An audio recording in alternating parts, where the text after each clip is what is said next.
मैं चली तो मैं जा रही हूँ कहीं घूमने के लिए, वो भी ट्रेन से काफ़ी दिनों के बाद। और ये दूर से मुझे ताजमहल दिख रहा था, बट बहुत लोग अभी आने वाले रास्ते को लाल किला कह रहे थे। बट मैंने सोचा लाल किला यहाँ कैसे आ सकता है। मैं ये जगह फ़र्स्ट टाइम जा रही हूँ तो काफ़ी कन्फ्यूज़िंग थी मेरे लिए। बट जैसे तैसे रात गुज़रने को आई थी और हम सुबह पहुँचने वाले थे। बट इससे पहले ये जो जगह है, मैं काफ़ी ज़्यादा यहाँ पे डर रही थी, क्योंकि लोग कह रहे थे इस ब्रिज के नीचे कुछ चोर रहते हैं, या जो लोग फ़ोन छीन लेते हैं आपसे, या फिर आपको ही खींच लेंगे। तो मैं काफ़ी डरी हुई थी उस वक्त। बट कोई बात नहीं, डर के आगे तो जीत है। और उसके बाद हमारा सफ़र बहुत अच्छे से गुज़रा, खाते पीते हम अपने मंज़िल की ओर पहुँचने वाले थे।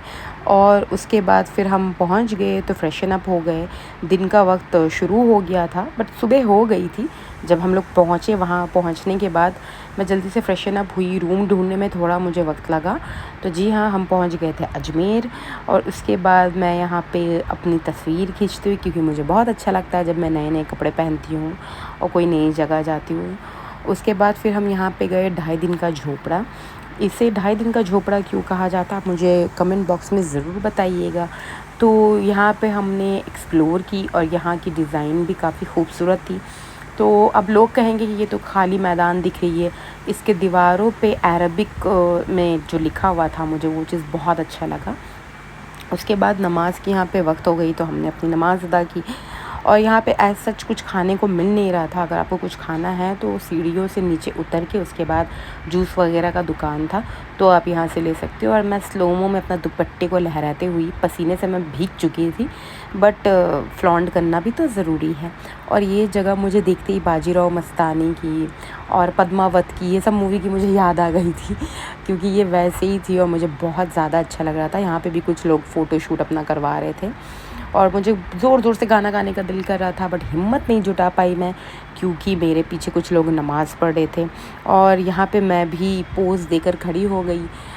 उसके बाद फिर शाम होने को आ रही थी। फिर दूसरे दिन हम चले गए थे दूसरे किसी जगह पे घूमने। मैं स्पेसिफ़िक आपको जगह नहीं बता सकती, क्योंकि जैसे मैंने आपको कहा कि मैं पहली बार यहाँ पे गई हूँ, तो ज़्यादा रास्ता मुझे याद नहीं है। तो हम यहाँ से घूमने निकल गए, अपना खाना पीना चिप्स वगैरह स्टॉक करके।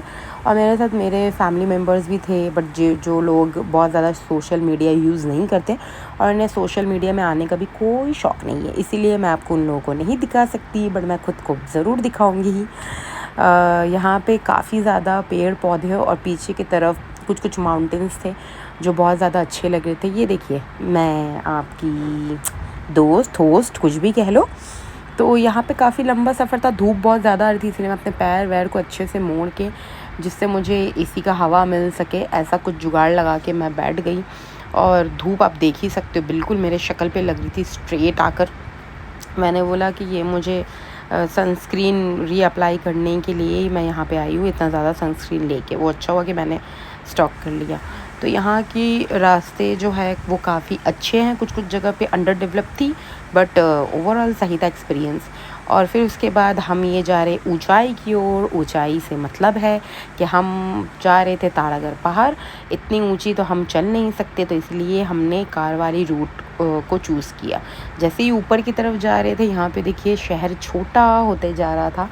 और जैसे मानो कि जब हम फ़्लाइट में, जब हम लोग टेक ऑफ का वक्त होता है, तो जैसे ज़मीन, जैसे हम ऊपर की तरफ जाते हैं तो ज़मीन छोटी छोटी दिखती है, वैसे यहाँ से भी हमें देखिए काफ़ी छोटी होते जा रही थी ये। जब हम जितने ऊपर की तरफ जा रहे थे, मज़ा बहुत आ रहा था, बट हम लोग को फ़ील हो रहा था कि अब हम गिर जाएंगे, क्योंकि कार कभी लेफ़्ट कभी राइट, बहुत डेंजरस ये रास्ता है। और ये देखिए यहाँ से ऑटो और बाइक्स ये भी वगैरह सब उतर रहे थे। ये काफ़ी रिस्की जगह है, आप लोग अगर गए हो तो आप रिलेट करते होंगे।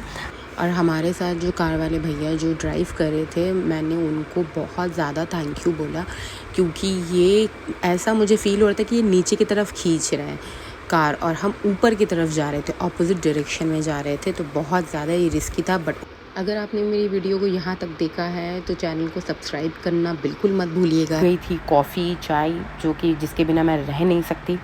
तो मैंने ले ली अपनी चाय, मैंने चाय पी लिया और उसके बाद वहाँ पे अपना फेस वगैरह वॉश कर लिया, क्योंकि शदीद गर्मी थी, बहुत ज़्यादा गर्मी थी। मुझे पता नहीं इतनी गर्मी वहाँ पे दोपहर में और रात के वक्त ऐसी ठंड, मतलब वेदर काफ़ी अच्छा था वहाँ का रात में, दिन में तो नहीं। बट फिर भी मैं पहली बार गई हूँ तो मैंने सोचा जितना ज़्यादा हो सके एक्सप्लोर करूँ, गर्मी का क्या है वो तो लगेगा ही। सनस्क्रीन मैंने सिर्फ अपना अप्लाई कर लिया था और उसके बाद ये ब्यूटीफुल सा नज़ारा देखते देखते हम वहाँ पे पहुँचे। जब हम वापस आ रहे थे तो शाम हो गई थी और शाम का नज़ारा कुछ ऐसा था, बहुत ही ज़्यादा मस्त लग रहा था ये देखने को मुझे। पूरी दुनिया, जैसे पूरा शहर नीचे और ये अजमेर का वो छोटा सा हिस्सा अलग से वो लाइटन अप वो हो रही थी। और ये देखिए पहाड़, ये एक तरफ पूरा रोशनी और एक तरफ अंधेरा हो रहा था। और ये तीसरे दिन की है, क्योंकि हम गए थे वहाँ पे बोट राइडिंग के लिए। और आपकी हीरोइन यहाँ पे पोज देते हुए वॉक करते हुए आप लोगों के लिए, मैं इतना तो आपके लिए कर ही सकती हूँ। Just kidding. आप लोगों के साथ मुझे अपना मोमेंट शेयर करने में बहुत अच्छा लगता है। और ये 4th डे का है, जिस दिन हम गए थे डंपिंग यार्ड। ये दिखने में आपको पूरी बर्फ़ की तरह लगती है और बहुत खूबसूरत लगता है, बट आप यकीन करो आप अपने रिस्क पे यहाँ पे जाओ, क्योंकि बहुत गर्मी और पैर इतने ज़्यादा स्लिपरी हो रहे थे वहाँ पे। मुझे तो बहुत डर था कि कहीं मैं यहाँ से गिर ना जाऊँ, इसीलिए मैंने शूज़ अपना पहन के मैं गई थी। पानी तो बहुत खूबसूरत लग रहा था बट काफ़ी गर्म था, बहुत गर्म, मतलब मैं हाथ भी नहीं दे पा रही थी। तो मैंने अपना कुछ वहाँ से फ़ोटो वगैरह क्लिक किया। और यहाँ पे अलग से फ़ोटो क्लिक करने के लिए कुछ स्पॉट थे जहाँ पे आपको चार्जेस देने पड़ते थे। मैं क्या बोल रही हूँ ये आप मुझे बताओ कमेंट पे कि मैं क्या कह रही हूँ अभी। तो यहाँ की जो है ये खूबसूरत बहुत है, अगर आप ऐसे देखो तो खूबसूरत बहुत है। वो जो गेरुआ सॉन्ग है, रंग दे तू मोहे गेरुआ, वैसा है एक सीन, बट ये खड़े होने के लायक नहीं है। वहाँ से बहुत ज़्यादा थक गई थी। और ये 5th डे का है। देखो मेरा आउटफिट। फिर मैं चले गई थी बोट राइडिंग पे, क्योंकि ये बड़ी वाली बोट थी, शिप थी, एक क्रूज़ जहाँ पे हम लोग गए थे। और वहाँ से फिर हम लोग वापस भी आ रहे थे तो मैंने बाय बाय बोल दिया। और फिर देखिए मैं यहाँ से जा रही थी वापस, क्योंकि इसके लिए भी आपको अलग से टिकट लेना पड़ता है जब आप क्रूज़ में जाओगे। पर पर्सन में भी 350 समथिंग। तो आप पहले जो स्मॉल बोट पे बैठोगे, फिर उसके लिए फिर ये दूसरी जगह, फिर वहाँ से बोर्डिंग करके हम अपने होटल की तरफ जा रहे थे। और उसके बाद हम रेडी होके आ गए स्टेशन, हमारी थी ट्रेन। मिलती हूँ नेक्स्ट वीडियो में, बाय बाय।